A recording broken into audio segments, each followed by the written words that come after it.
Lup Karana Thoba Laisang Tem the Laiba, Laisang Tem Thodang High School gi Hanagi Headmistress, Thokjom Kapita da Seljai Haibagi Aranba Mara Sizinduna, Transport of Hankibagi Tawangadu Yaning the Pongdotuna, School Asigi Mahiri Singna class boycott Toduna Kongjang Changsin Kray.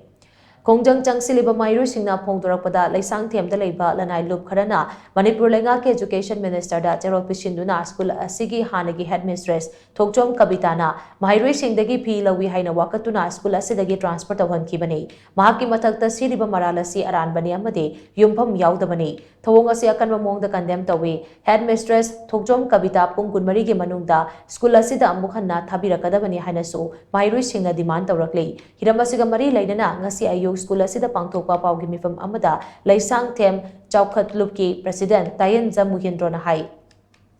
Lubasina School Asi Chaukhunaba Matam Kayagi Mamangdagi Mateng Pangduna Lakpani, School Asigi Headmistress na Mahirui Singdagi, Maram Chadana Lupa Kun Lawi Haiduna, School Asigi Mahirui Karana complaint Rapadagi, Tongan Balanai Lup Marika Pulaga, Education Minister da Wakada Matangatki, Adumoina Makatana Tizilubada, Lauriba Central Mado, Private Security Guard Aman Nekduna, Mahirui Singi Cycle Ngayhak Laitana Mangliba do Siananaba Honaboiramki, Kumjali Singani Kurmatuida, School Asigi Oza Singamade, Angang Singi Mama Mapas Singapuna Paminaduna, Warep Ama Lauraba Matunda, Sanfam Asi Loba Hokibani Haibakang Bangamlay, Bumnamagasi Wakal Tana Hodabadagi, Tokibani, Baramaduna Miam Nasu Headmistress Asibulana Lobiganu Haina, Mahana Makatana Pongdoki.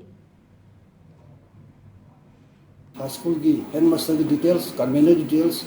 amasung Sokidar ki amasung security details si ay samang na nui kharaga, tanaraga, maham se thasabani, asumna ibang matam sida Satra da Pak Pun collection tawi amasung machani tamdi habise kalimba misunderstanding oina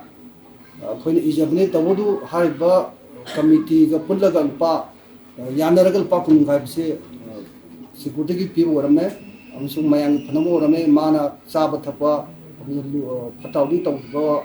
amasung puralona tawba kaimoi mangona yaude yana gut afaba Wajamani, Tabatu Mas Sakibisi, Tomosona, Nuite, Halaknavidamata, Matamatam, Matuina,